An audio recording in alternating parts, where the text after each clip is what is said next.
Thiruvananthapuram Sreekaryam government engineering college ഹോസ്റ്റലിൽ ഭക്ഷണത്തിൽ പുഴുവിനെ കണ്ടെത്തി. കഴിഞ്ഞ ദിവസം ഭക്ഷണത്തിൽ പഴുതാരയെയും കിട്ടിയിരുന്നു. ഹോസ്റ്റലിലെ ശോചനീയാവസ്ഥ പരിഹരിക്കണമെന്നാവശ്യപ്പെട്ട് പ്രിൻസിപ്പലിനെതിരെ വിദ്യാർത്ഥിനികൾ പ്രതിഷേധിക്കുകയാണ് ഇപ്പോൾ.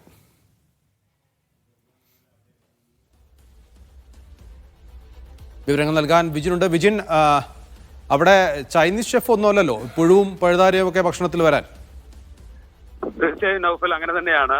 കഴിഞ്ഞ ദിവസം രാത്രിയാണ് വനിതാ ഹോസ്റ്റലിൽ ഭക്ഷണം കഴിക്കാനെത്തിയ വിദ്യാർത്ഥികൾക്ക് അവർക്ക് ഭക്ഷണത്തിൽ നിന്ന് ഈ പഴുതാരയെ കണ്ടെത്തിയത്.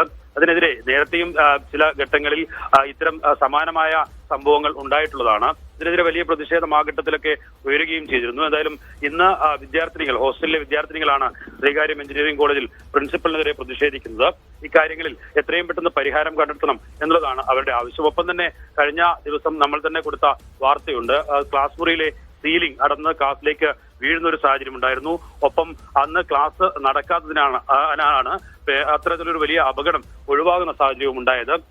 ഈ ഹോസ്റ്റലിന്റെ ശോചനീയാവസ്ഥ ഉൾപ്പെടെ പരിഹരിക്കണം എന്നുള്ളതാണ് ഇന്ന് സമരത്തിൽ പങ്കെടുത്ത വിദ്യാർത്ഥികൾ ആവശ്യപ്പെടുകയും ചെയ്യുന്നത്. ശുചിമുറിയും ഒപ്പം തന്നെ ഹോസ്റ്റലിലെ കിണറും തമ്മിൽ ഏകദേശം 10 മീറ്ററിന്റെ മാത്രം ദൂരമാണുള്ളത്. അത്തരത്തിൽ പൂർണ്ണമായും വൃത്തിഹീനമായ നിലയിലാണ് ഹോസ്റ്റൽ മെസ് ഉൾപ്പെടെ പ്രവർത്തിക്കുന്നത് എന്നുള്ളതാണ് നിലവിൽ പ്രതിഷേധിക്കുന്ന വിദ്യാർത്ഥികൾ വ്യക്തമാക്കുകയും ചെയ്യുന്നത്. എന്തായാലും ഇതിൽ പരിഹാരം കണ്ടെത്തണം എന്നുള്ളതാണ് വിദ്യാർത്ഥികളുടെ ആവശ്യം. ഓക്കെ.